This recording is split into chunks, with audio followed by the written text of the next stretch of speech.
બહુ મોટી ભૂલ થઈ ગઈ છે આપણી આ પેઢીથી. શ્રવણ કાવડ જાત્રાની ભ્રમણામાં સતત રાજતા આપણે આપણા સંતાનની સામે ઓશિયાળા થઈ આધારની જ અપેક્ષા રાખી છે. જે મારા હકનું છે ને એ તો મને જોઈએ જ. આ જે કંઈ પણ છે બધું એનું જ તો છે ને, એના હકનું છે. અને એના હકનું કઈ નથી છે. તમારું આ ઘર, તમારી સંપત્તિ, બધામાં મારો હક માંગી શકું છું. એની વાત છે તો શું બોલી રહ્યા છે? હું હસમુખ ગુણવંતરાય આચાર્ય મનોજ હસમુખ આચાર્યના નામનું નાહી નાખું છું.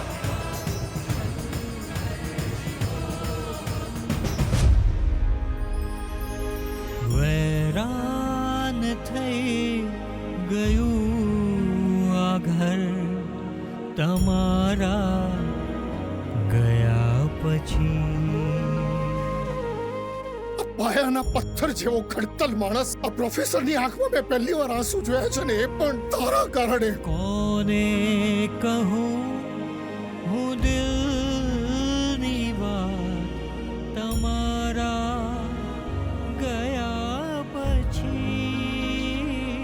મમ્મી ગઈ એટલે તરત જ પપ્પાએ એમનો સાચો રંગ દેખાડ્યો. આખર જેને પચાવી પાડવાના તું નિષ્ફળ પ્રયત્નો કરી રહ્યો છે ને એ તારે માટે એક મકાન હશે, પ્રોપર્ટી હશે, પણ મારે માટે મારી અને જયાની યાદોનું સ્મારક છે. તારા બાપની મિલકતના 4 ગણા રૂપિયા વસૂલ ના કર્યા ને તો મારું નામ એડવોકેટ રાકેશ ભાર્ગવ નહીં. વધતી જતી ઉંમરના સંદર્ભે વપરાતો આ ગંધાતો શબ્દ સિનિયર જ આ કેસનો પાયો છે.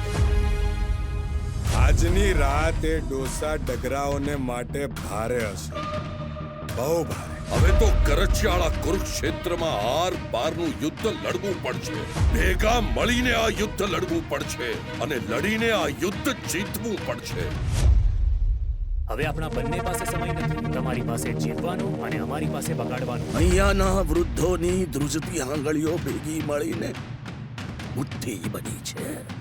આ મુઠ્ઠીને મુક્કો બનતા વાર નહીં લાગે. માણસના ઘરમાં જન્મેલા તમારા જેવા સાપોલિયાઓને ખતમ કરી એક નવી સંસ્કારી પેઢીનું સર્જન કરે એવી નિશાળ અહીંયા બનશે. બસ બહુ થયું. યોર ટાઈમ સ્ટાર્ટ્સ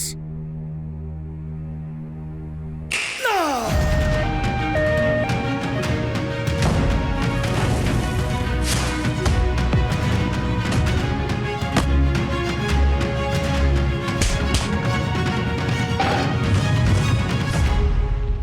હવે જો વળતી જિંદગીએ અમારા જોયેલા સ્વપ્નની આડે આવ્યા છો ને ખતમ કરી નાખીએ. જિંદગી હજી બાકી છે દોસ્ત.